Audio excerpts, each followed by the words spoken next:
She had been on an earlier call on an earlier call on the way to see if she's making it. She was Okay, well, there's 4 people on this campus. Figure out who it is. Let's go. Okay. Shall I go ahead? Oh, you're going to go ahead. Okay, my name is Naomi Meyer. I have 2 daughters, ages 6 and 12. We became homeless when the place we lived for 3 years became unsafe. Since I can't afford an apartment of my own, I was renting a room in a friend's apartment. This summer, I discovered that my friend had started taking drugs. When I confronted him about it, he got angry and aggressive. He grabbed my arm and squeezed it really hard, and I realized he was out of control and violent because of the drugs. I was really scared, and I knew that that apartment wasn't a safe place for my children anymore, and so we left. We went to stay with my daughter's grandmother in Quincy. We were glad for a place to stay, but my daughters and I were sleeping on the floor because there were no beds for us.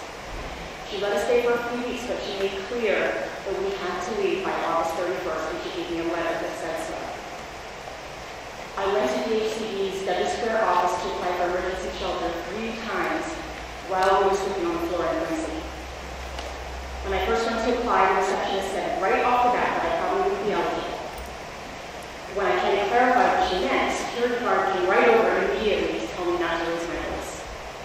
In fact, I had not raised my voice. I was just trying to ask a question. It was very intimidating, and I don't understand why people treat me like that. The first few times I went to apply, I arrived at the DHCB first thing in the morning to apply for shelter and waited for over 8 hours to get an answer. The DHCB denied both of my applications, saying that my children and I had a place to stay. The first time when I talked to a worker, she told me that nobody gets placed on the first day to go to the DHCB.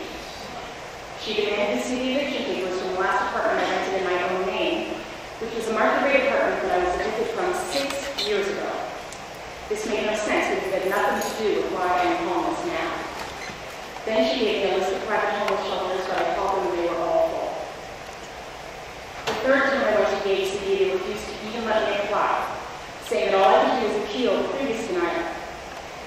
This was on August 29th, just 2 days before we had to leave my daughter's grandmother's place on August